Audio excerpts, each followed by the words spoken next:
unaware that he will have to struggle to win back his reputation and good name.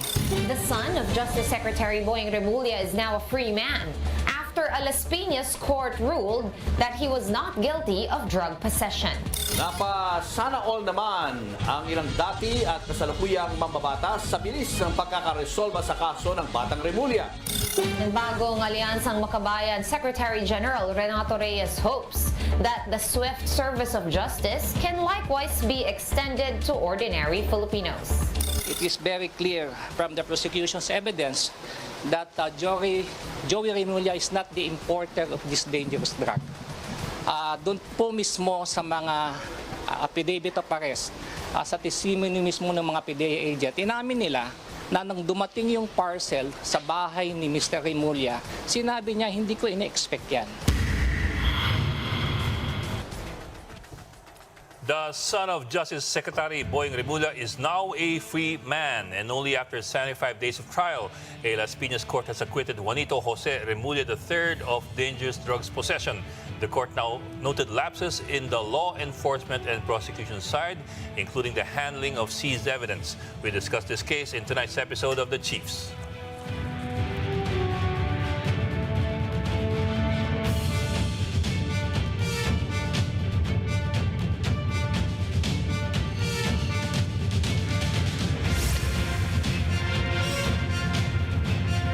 Welcome to this weekend edition of The Chiefs. I'm Ed Lingao. With me in the studio, Robbie Lampay of One News.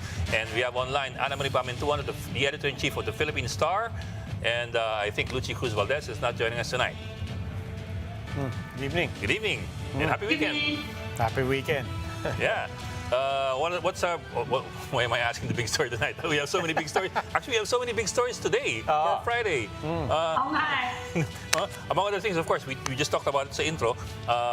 Boying Remulla's son was acquitted in record time. 75 days. Yeah. That's one. And then as well, si General Bacaro, Chief of Staff, has been replaced.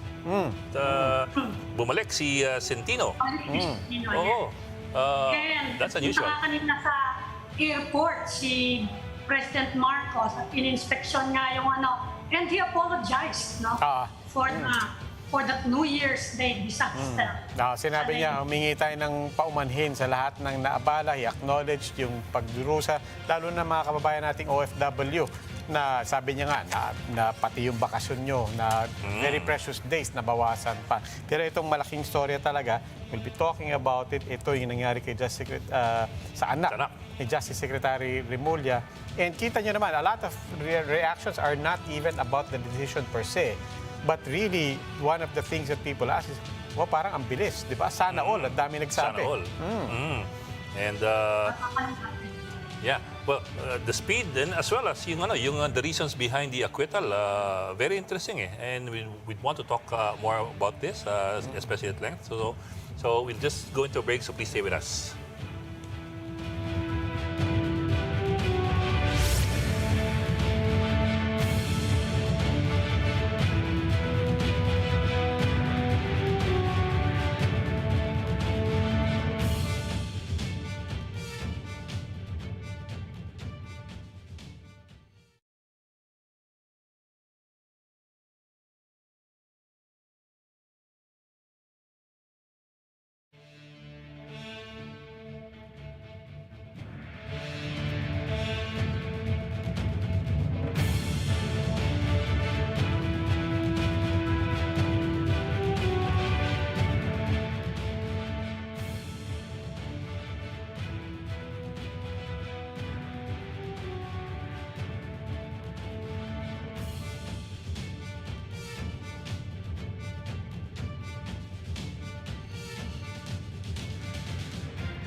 welcome back to the Chiefs on One News. An acquittal from drug charges in less than 3 months, the accused being the son of the Justice Secretary.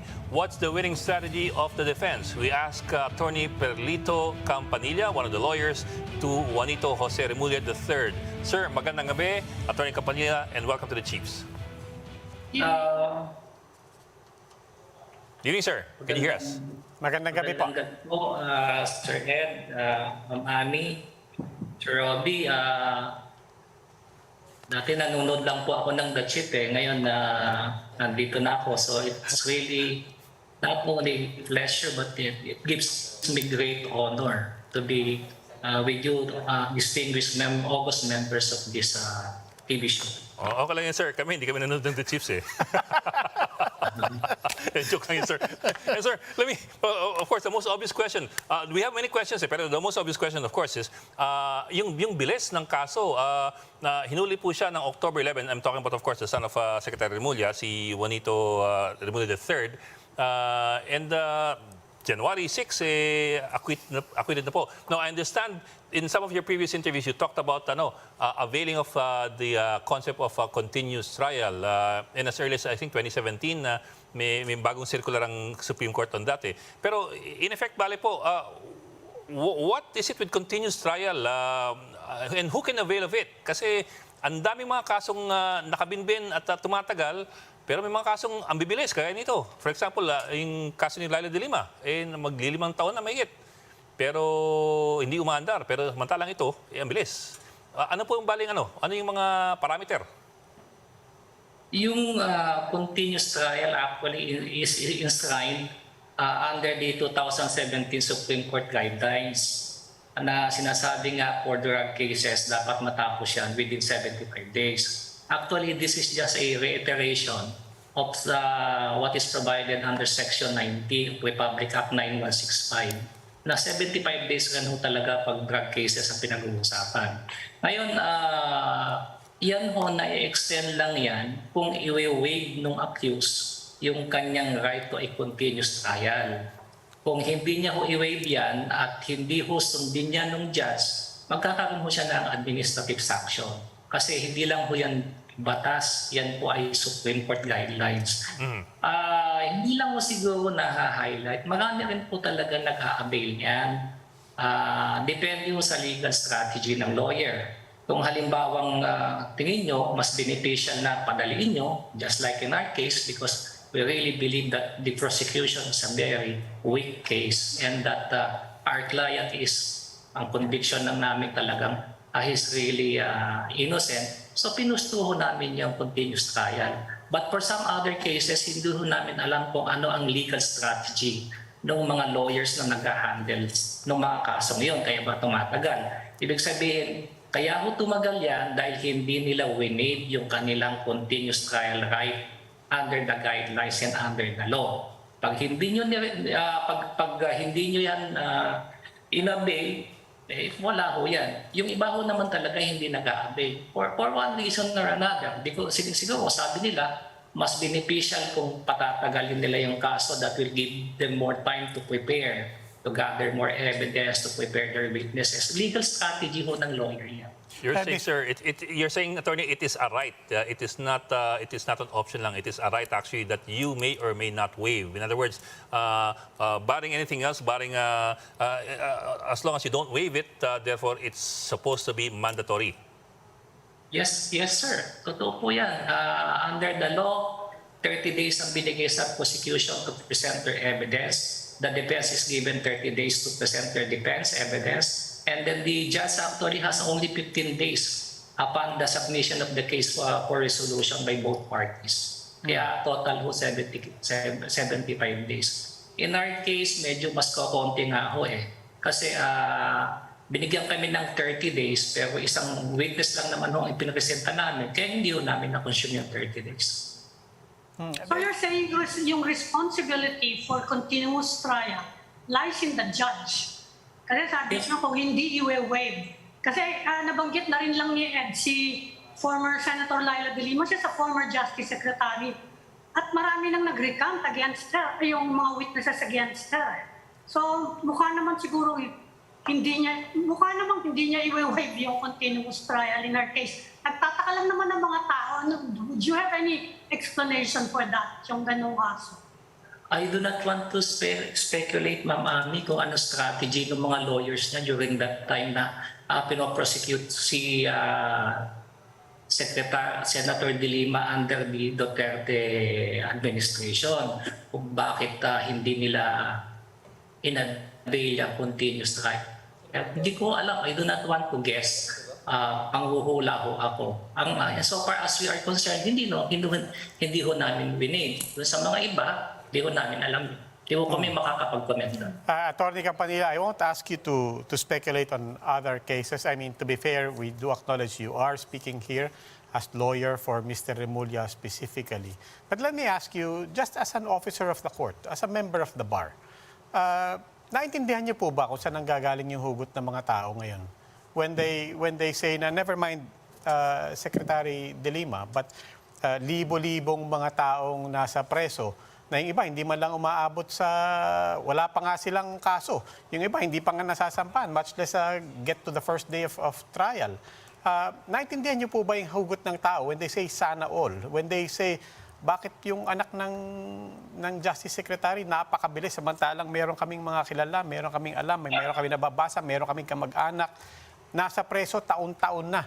And parang hindi, I guess ayun lang po. I won't ask you to speculate on everyone, pero as a member of the bar and as an officer of the court, do you understand and will you acknowledge where the people's questions and cynicism are coming from? Well, sir, kasi kanya-kanya ho tayong perspective eh. Diba? Ang pagtingin ho natin sa isang issue ay depende ho sa ating karanasan, depende ho sa ating eksperyensya, and depende ho rin po sa ating understanding. In fact, siguro po yung mga sinasabi ng mga taong yan na parang hindi nakakaintindi, hindi naman ho talaga nila alam yung batas natin at saka yung guidelines ng Supreme Court sa continuous trial. Kaya po sila nag-iisip ng ganon. Pero para ho dun sa mga abogado na nagpa-practice ho ng criminal law on drugs and para din ho sa mga taong na-expose sa ganyang issue, ang tingin ko naman naintindihan naman po nila. Pag kami naman po nag-uusap ng mga lawyers, alam naman po nila yung continuous trial eh. In fact, ang daming akong mga nag-a-appeal na yan. So are you saying, sir, that from your experience, the people who are languishing in jail and in prison are there as a matter of their strategy, as a matter of their preference, that I would prefer a slower trial versus a speedier trial? Sir, hindi ho ako magko-comment sa mga iniisip nila. I cannot make a guesswork on what is on their mind. Hindi ko malalaman kung ano. Alam niyo sir, kasi hindi tayo pwedeng magbigay ng opinion. Sasabihin natin itong grupo ng tao in general. Hindi ho ganun yung case-to-case ho palagi yan eh. Bigyan mo ako ng kaso, sir. Alamin ho natin kung anong sitwasyon. And then doon lang ho tayo makakapagbigay ng opinion. Hindi ho tayo pwede mag-stereotype na itong nangyayari. Maraming tao ganitong iniisip. Tapos mayroong isang iimbitahin po tayo.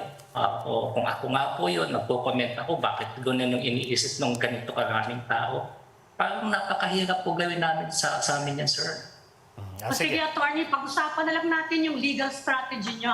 Kasi sabi ng PDEA ngayon, they are studying the decision carefully to avoid daw similar acquittals. Kasi siyempre, dismayado din yung PDEA kung ano nangyari, no? Paki-explain na lang sa amin, although nabasa ko na yung we'd like to hear it from the lawyer, the defense lawyer, kasi siyempre, I'm sure believe din yung community ng mga abogado sa inyo na ganyan ang nangyari.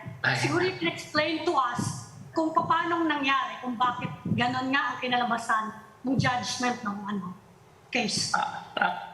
Actually, ma'am, yung sa bilib sa akin, hindi naman kami, especially for me, hindi naman ako kakaibang abogado. Simpleng abogado lang po ako. Kaya lang kung pabasahin mo natin yung decision ng judge, so makikita mo talaga natin na nagkaroon talaga ng mga major lapses doon ho sa kanilang pagpipresenta ng kanilang kaso. Unang-una po yung sinasabi ng judge na walang intent to possess. Doon sa interview ko kanina, nabanggit ko na nga po na dumating yung mga PDEA agents doon sa bahay ni Mr. Joey Remulla at sinabihan niya na kagad, hindi ko ine-expect yung parcel na yan. And then tinanong ho siya, ang tanong sa kanya ay kilala mo ba yung shipper na si Mr. Benjamin Hoffman? Ang sagot niya, hindi ko kilala. Ngayon, nagkaroon pa ho sila ng additional conversation. Ang sabi ko ata ni Mr. Remulla during the inquest, ang deklarasyon niya is, tinanong pa siya ng PDEA agent, pero tatanggapin niyo po ba yung parcel? Sabi niya, kung wala akong babayaran, hindi tatanggapin ko. Tapos kinunan ko siya ng ID. Kinumpara pa nga ako yung ID niya doon sa pangalan, doon sa shipper's form. Meron pa akong discrepancy. Yung sa shipper's form, ang nakalagay po doon ay Juanito Remulla. Yung sa kanyang ID, sa lisensya niya, Juanito Jose Remulla III. But just the same, inabot ko sa kanya yung box, hindi pa niya ho nabubuksan, bigla sinabing, ang deklarasyon ng Mr. Remulla is, inaresto na siya. At yun po yung findings ng judge. Sir, is it... So hindi niya pa alam yung nasa loob. So, sir, is it... tama po ba ang pagkakaintindi that your argument is that there were lapses, procedural lapses on the part of our anti-drug agents and that is what compromised their own case? Alam mo sir, yung hindi lang namin argument yan eh. Nakalagay po yan doon sa kanilang affidavit of arrest. Di po ba ang ating mga autoridad pag naka-aresto, di ba? Bago nila, I mean, part and parcel of their job is to make a sworn statement sa pag-aresto. Ang tawag po doon is affidavit of arrest. Nandun po, nakapaloob yun. And in fact, inulit pa po nila yan during trial. Na-pick up po ni Judge yan. At yun yung mga consideration. Actually, hindi na nga ako kami nag-argue eh. Kung mapapansin niyo po sa presentasyon namin, hindi ko namin in-argue yan. Pinaresenta lang namin, inulit lang po namin. Nung pinaresenta namin si Mr. Joey Remulla, inulit lang po namin na gano'n naman pag talaga ang nangyari. Wala akong argue. Kasama pa, still on the procedure, kasama po doon sa desisyon ng judge, na pag-usapan din the handling of the evidence and from the time that it was seized and recognized and suspected as contraband to the time that it was actually delivered. Could you talk us through the procedure of how that should have been handled and how it was ultimately handled? Okay, meron po tayong tinatawag na Section 21, Republic Act 9165. Anong tawag po dyan? Yung chain of custody. The chain of custody, the intention of that the provision of the law is to preserve the integrity of the evidence. Halimbawa, kung mayroong ebidensya na kumpiska, dapat to i-start nyo na yung chain of custody. Tatawag ko kayo ng barangay official, ng media representative, ng DJ representative, para picturean ho yung ebidensyang yan. And from the time that it was inventoried, yun yung tinatawag na first link ng chain of custody. Pag itinransfer na yan sa forensic chemist, doon sa laboratory, pag niresibo yan ng chemist, i-inventory rin po yan kung yun pa rin po yung, yung extent ng evidence na na-receive niya. Hanggang po sa makakating yan sa court. Yun yung tinatawag na chain of custody. Pag hindi po nasunod yung requirement ng Section 21, ang sabi po ng ating kataas-taas na hukuman na maaring contaminated or contaminated yung ebidensyang yan. So kung yan ay merong possibility na na-contaminate dahil hindi ho na-preserve yung kanyang integridad, hindi na ho tatanggapin yan sa usgado. Kasi yung ebidensyang yan ho yung tinatawag na the body of the crime. Yan po yung corpus delicti. Kung yung corpus delicti, kung yung body of the crime is contaminated or there is possibility of contamination, hindi ho pwedeng i-convict yung isang akusado kasi wala hong magiging conviction by the quantum of evidence beyond reasonable doubt. Ano po ibig sabihin ng beyond reasonable doubt? Yung wala pong kaduda-duda na guilty yung akusado. Pagpapakulong po tayo, sir, habang buhay. Di ba? Kaya kailangan po walang kaduda-duda beyond reasonable doubt. Yung scale of justice, yung isa puno, yung isa walang naman. Okay, kung magtatanong sa kasakali ang PIDEA, let's say it's not Mr. Remulla. It's a different person, pero similar case. Kung may balak ang PIDEA na manghuli ng ganon, pinadala galing sa US, it's legal. Cannabis is legal in California. In the US, most states, no? Pinadala dito, gusto manghuli ng PIDEA. Ano yung tamang proseso kung gusto nilang mahuli yung consignee ng ganong shipment? Kailangan ba intayin na i-claim? Tama ba yun? Iintayin i-claim ng consignee yung shipment na yon na nasa pangalan niya. Yung legal opinion ko po, tamang-tama po kayo. Di ba dapat i-claim? Pag kinlaim niya, wala akong kaduda-duda na sa kanya yon. Kinlaim niya Or, dapat po hindi PIDEA agent ang magdi-deliver ng goods o ng evidence. Dapat yung postman pa rin o yung courier service pa rin. Nasa background lang sila, antayin nilang kinuha ng tao, nabuksan, nakita, okay, akin na pala to. Tsaka ko nila huhulihin. Sa tingin ko po, dapat po yun ang ginawa. Sir, I'd like to ask you what you think would be the implications of this decision would be on future drug arrests, on future drug operations. Kasi among other things, one of the major decisions by the judge is the prosecution has to establish that the accused knowingly was in possession of illegal drugs. It doesn't matter if hindi lang basta hawak niya, pero he has to know, or it has to be proven that he knows that what is inside the container is illegal in nature. How does that impact future drug arrests and drug cases? Actually, siguro sir, magkakaroon talaga tayo ng tamang protocol o procedure. Because as I mentioned kanina, what is on trial here is not only Mr. Joey Remulla, but the delivery service under our courier system na nakakatulong yan para mag-transport ng ating mga kargamento o sulat. Pero at the same time, kung hindi ho yan ayusin, pwede pong gawing gawa ng hindi maganda. Halimbawa, sir, magkaaway tayo. Meron akong kaibigan sa Amerika. Sabi nga ni mamaya amin, libre naman yan doon. Alam ko yung address mo. Alam ko yung pangalan mo. O di ba sabihin ko, mag-mail ka nga dyan ng marijuana. O pagdating dito, nakita ng PIDEA, naka-address pala sa'yo, nasa pangalan mo. Pagdating mo naman, hindi mo alam na okay, baka nga padala sa akin to ng kaibigan ko, baka sinusurpresa lang ako. Di ba? Tapos bigla kang uhulin, ikukulong ka siya ng habang buhay. Di ba parang dapat magkaroon ng pag-aaral dyan sa mga kondisyon na yan para mabago natin. Kasi itong delivery service under this courier system, napakalaking bagay po ito. Kung isusustain ho natin yan, sa tingin ko, so many people will put in harm's way. Attorney, I understand I understand what you're saying. In fact, it does have a certain logic to it. In fact, the judge in the Supreme Court in early decisions said that this kind of a rule is meant to stop or to discourage the planting of evidence. I'm wondering lang if this rule had ever been tested before this case. Were there other cases similar in nature kung saan to may nagpadala pero hindi mapatunayan na alam ng receiver yung nilalaman? Yun di ba yung Supreme Court case? Marami pong mga ganyang sitwasyon na minention namin doon sa mga memorandum namin na mayroong isang tao, nag-iwan siya ng isang parcel sa isang tindahan.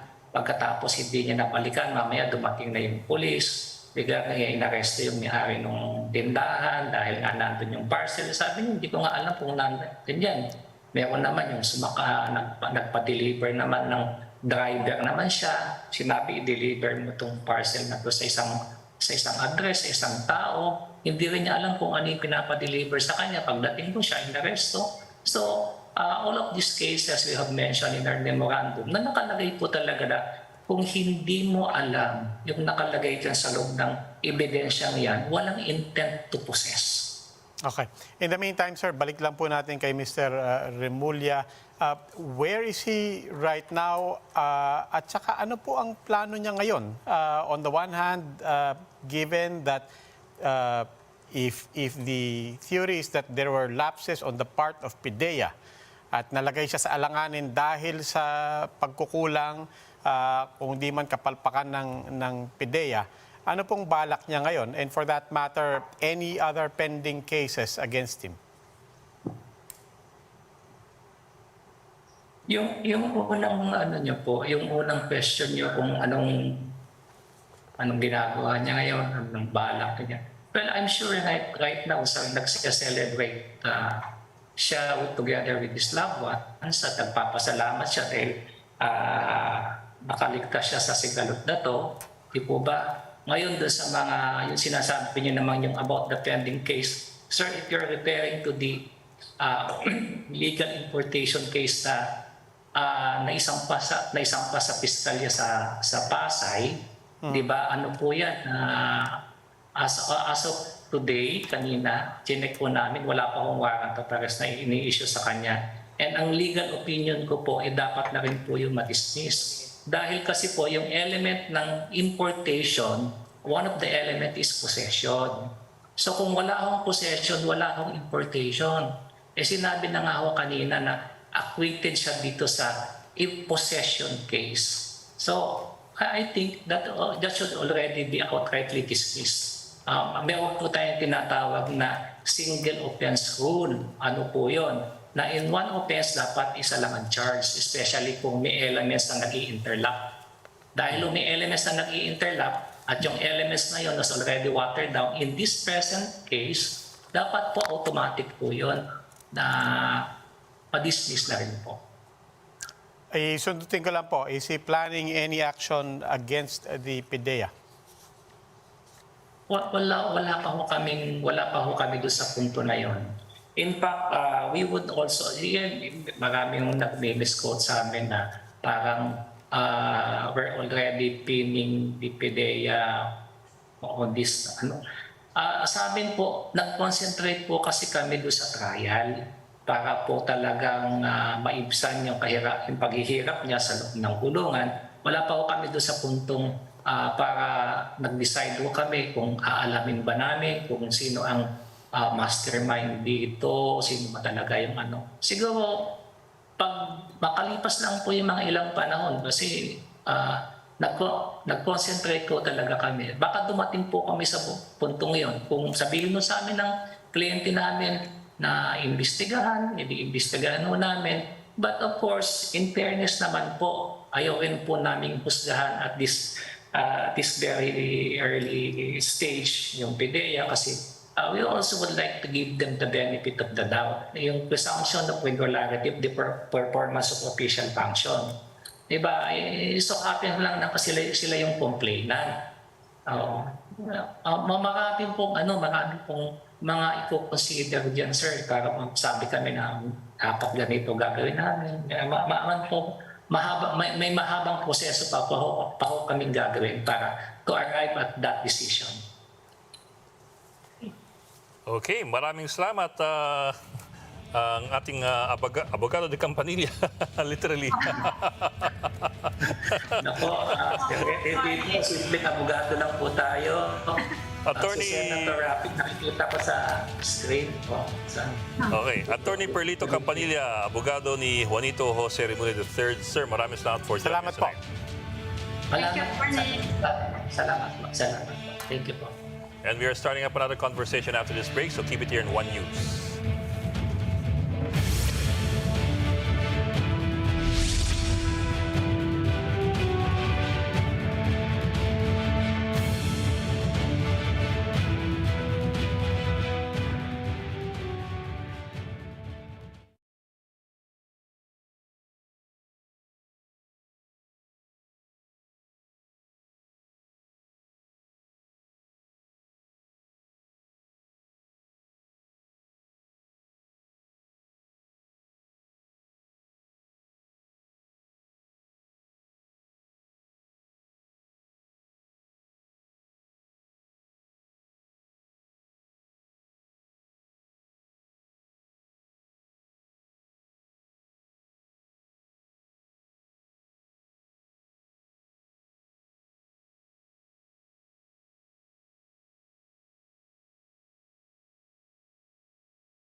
Interior Department says that about 4% of high-ranking officials in the National Police Force are involved in the illegal drug trade.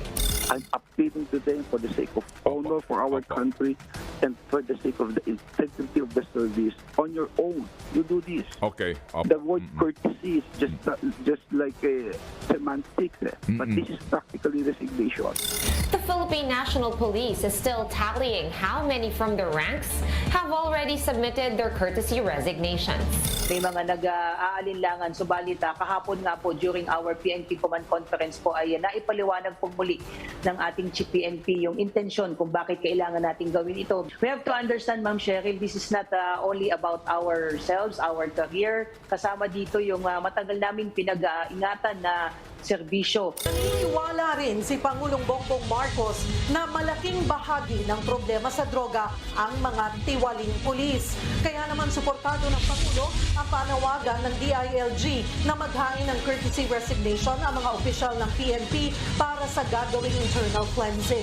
Remember, during the campaign, nung tinatanong ako kung ano yung gagawin natin tungkol sa drug war or drug problem, this is it. We approach it in an entirely different way. Alam naman natin na yung problema sa drugs, hindi mangyayari yan kung hindi kasabwat yung mga iba dyan sa pulis. Kaya't kailangan natin tignan na mabuti sino ba talaga ang kasabwat dyan, sino ba talaga ang involved, sinong hindi na talaga pwede magserbisyo dahil associated na sila sa mga drug lord. So that is just like, we are just cleansing the ranks and trying to see and making sure that yung mga opisyal na natitira sa atin ay maaasahan natin at hindi nagtatrabaho para sa gobyerno, hindi nagtatrabaho para sa ibang sindikato.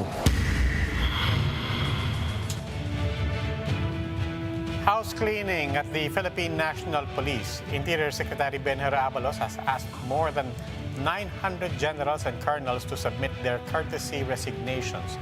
Will this work? Let's discuss that with former Interior Secretary Rafi Alunan. Mr. Alunan, welcome to the Chiefs. Thank you. Thank you for inviting me. Good evening, sir. Sir, gaya po ng sabi natin, you were former DILG Secretary. We've seen this before, di ba? Asking for courtesy resignations on the premise that the government needs this to clean ranks, fresh canvas, let's start anew, and so on. I guess ito po let's start with, does it work? And from what you've seen in the past, what's different, if any, in the context of asking for courtesy resignations in past administrations and what's happening right now? Well, I can't speak for the current administration, and simply because I do not know exactly what their plan is. They've come up with an initial announcement, but as to how they're going to go about it, which requires thorough planning, that's something that I can't speak to because I haven't seen it. What I can do is look back at what we did during our time and see how the current administration can draw from the lessons that we encountered as we implemented our own cleansing program 28 years ago. In 1992, a few months after we assumed the office of the DILG, under the administration of President Fidel Ramos, President Ramos called me and said, we are going to clean up the Philippine National Police. And he said this with authority because, after all, the Philippine National Police was previously the Philippine Constabulary/Integrated National Police, which was then under the Armed Forces of the Philippines. It was a military organization at that time, and President Ramos headed the Philippine Constabulary, and later on became Chief of Staff and then Secretary of Defense. So he knew thoroughly what we were facing under the Philippine National Police, the newly minted Philippine National Police under the Local Government Code and UPNP law, which we were implementing for the first time. So I said, so what's the game plan? is as well, to begin with, you have to understand the context. I have intelligence information based on the intelligence assessment of the leadership of the Philippine National Police, whom I have consulted. He said, they estimate that around 20% of the Philippine National Police ranks were scalawags. About maybe a similar number, 20% were achievers, and the rest were so-so, mediocre, that needed to be retrained. So the focus was to get rid of the 20% who were considered scalawags. A minority, but a significant minority. But this was being undertaken, taking into account the larger context of cleaning up the entire criminal justice system. Because the police was only one pillar out of 4 pillars under the government that comprised the criminal justice system. The first is law enforcement. The second is prosecution. The third is judicial. And the fourth is penology. And across the board, there were many complaints in our files of wrongdoing, of scalawags in uniform. So we started with the police. And later on, President Ramos would get the other institutions to undertake theirs. And so we also drew up a strategy to work that out. Number one, we needed to recover our moral base. So we undertook a moral recovery program. Second, we instituted Oplan Paglalansag, which was to break up private armies and recover loose firearms.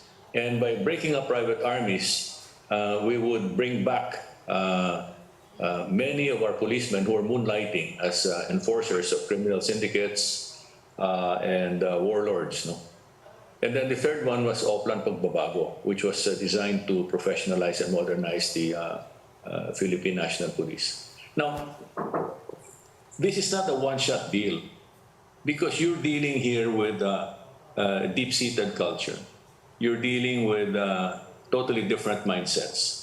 And what you want to do is to transform. Transformation takes time.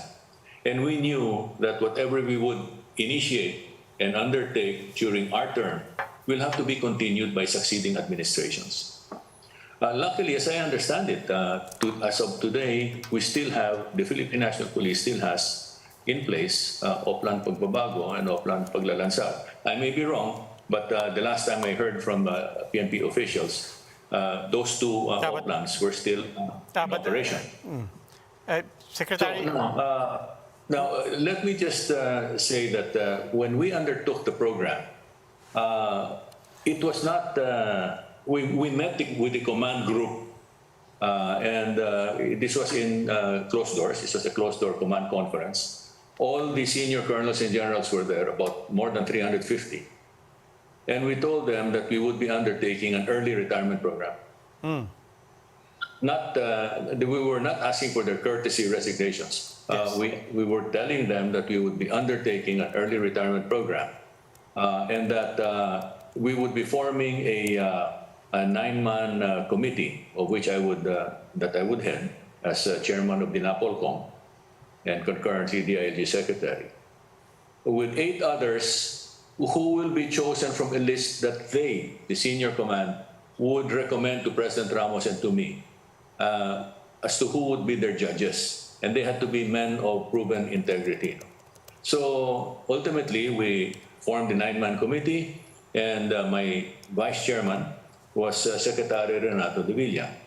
And one of the illustrious members of the committee was Secretary Alex Aguirre.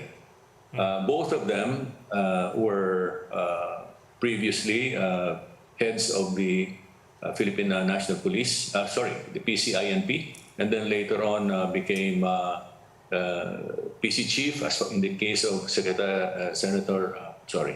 General De Villa, and then he became later on AFP chief of staff. while Alex Aguirre became the Vice Chief of Staff of the Armed Forces of the Philippines. Sir, So they brought yes, to the committee a great deal of experience and knowledge, stock knowledge, as to who were these scalawags. Yes, Now, sir. what did we do to determine who were these scalawags? We had files. We had all the records obtained from the different offices in the Philippine National Police, starting with the intelligence community.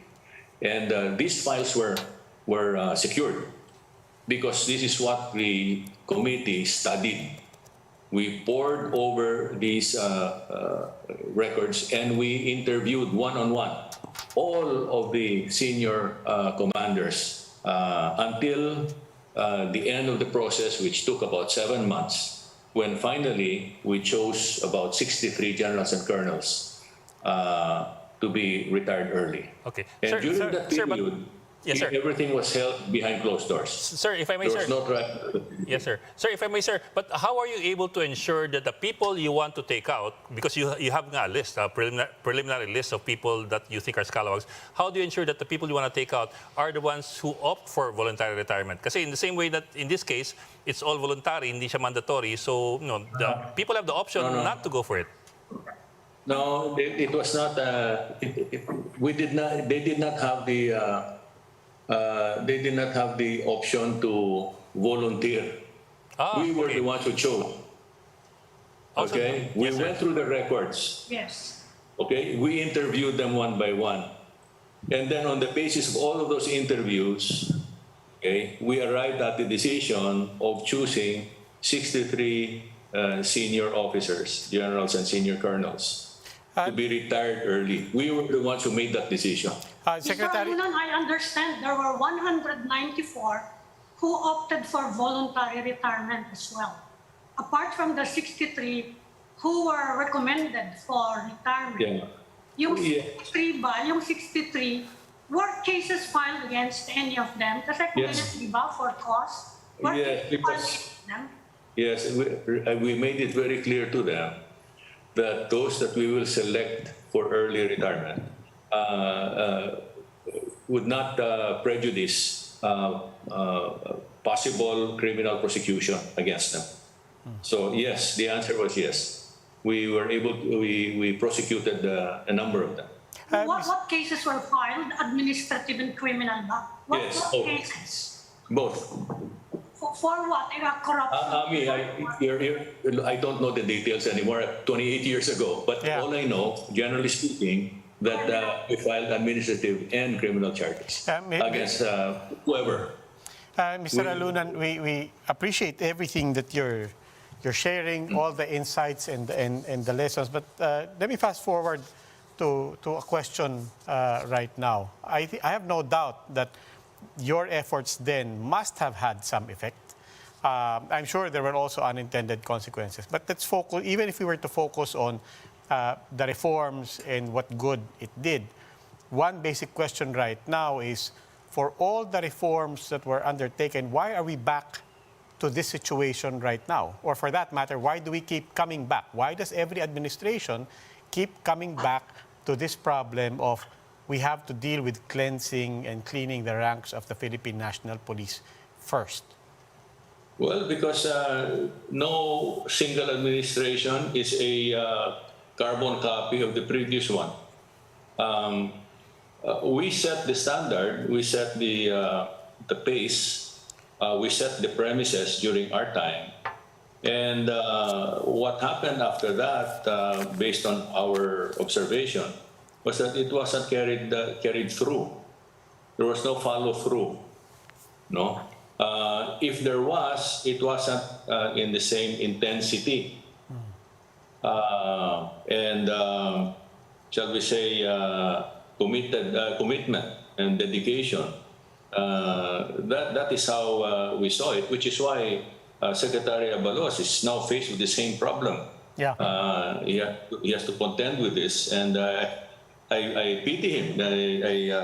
He has a huge headache to cure. And there's a difference in the context, in the framing. At least, for example, in your time, it was offered, for example, as an early retirement option. Now it's framed as a courtesy resignation. No, it's not an option, Robbie. I'm sorry to say, they did not have the option. Okay, yeah, but in any case, the framing of early retirement versus courtesy resignation, there is a difference there. And some people are saying there may be unintended consequences in this current effort by Secretary Abalos. People are saying it might demoralize. People are saying also there's going to be some stigma attached to this, whether you submit your resignation or you don't. On both sides of those options for the officers right now. People are saying, won't this essentially also politicize the effort of now reappointing new officers? What are some unintended consequences that you can anticipate, maybe from experience, or that may be fair to anticipate for this administration? Well, to begin, as I mentioned earlier at the start, it's very hard for me to comment about the present administration's approach based on an initial announcement. Cannot draw conclusions from that. What I want to see is their O plan. And on the basis of that O plan, then I can comment. I can probably give advice, But I cannot engage in speculation because it could be totally wrong based on wrong premises. Then not to speculate, maybe. For sure, though, one thing for sure is that you're dealing with people who have served in the Philippine National Police for a long time. So they put in a lot of hard work. They have achieved good things, and some of them may have done bad things. And that's where you have to separate the chaff from the grain. If that's not handled properly, if you get the wrong guys out and you keep the bad guys in, then that's one consequence that you'll have to live with for a long time, because that's going to impact on the safety and security of the Filipino people at the end of the day. Sir, sabi nga ninyo, sir. That's number one. Yes, sir. Well, sir, sabi nga ninyo, hindi naman optional nung panahon ninyo, 1992, itong early retirement. If you're told to go for early retirement, you have to. I'm wondering lang kung nagkaroon ng legal issues doon. Kasi kahit pa paano, you're looking at civil service eligibles. You're looking at people who have spent time in office, they have tenure, and I suppose a lot of them would have or did go to court. And how was it resolved? Yeah, I don't know. Were you part of the DILG press corps at the time? No, sir. No, okay. When we met with the command group in a closed-door command conference, the first thing one of the things that President Ramos said was, "Gentlemen, we're going to have a gentleman's agreement. Okay, we're going to conduct a very, very fair and open and transparent process here until we arrive at." Who will be retired early. In exchange, I expect you to support whatever the decision of the 9-man committee will be. Do I have that commitment? And they all said yes. All right. However, after we came up with our decision, a small group, maybe about less than 10, went to the Supreme Court to challenge the decision. But that was quickly set aside by the Supreme Court. And of course, we won that, We won that round because they said the whole process was fair and just, and they were just performing their duty and responsibility to carry out good governance. And so we were upheld by the Supreme Court. And that was the end of that. It was a minor hiccup, and that was it. Mr. Alunan, you lost 239 officers who were retired during your time. Hindi ba nagkaroon ng vacuum in the PNP? Paano those were ranking officers? Ano yung nangyari nung nawala lahat ng officers na yan? They were star rank, full colonel. Well, I don't know where you got your number of 239, Ami, but I know that during the 4 years that I was there, we booted out around 3,500 officers, no? Because our target was around 20,000. I only had 100,000 policemen then, and based on that intelligence assessment that President Ramos was talking about, where 20% were scalawags, the target was to get rid of 20,000 and then replace them with maybe on a, not on a 1-to-1 ratio, but if we got rid of 20, we'd put in 10,000, train them to be very professional, and then the remaining people on the force, those who were considered mediocre, would go through retraining. No, so that's the way that we went about it. But the 100,000 at that time was quite a problem for us because there was no police visibility. First of all, we needed 500. We needed one policeman for every 500 citizens. At that time, our ratio was something like 1 for every 1,200 citizens. So we were really short, no, in terms of manpower. On top of that, because the criminal justice system was very, very slow, many of our policemen were going to court, either to defend themselves over a prolonged period of time or to testify against people that they arrested, which in these cases, which lingered for a long time, also kept them offline.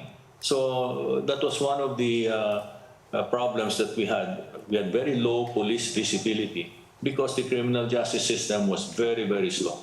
Okay. Mr. The other thing you're asking about unintended consequences. Well, when the local government code and the PNP law was passed, divorcing the PCINP from the military, the PNP lost its power to court-martial.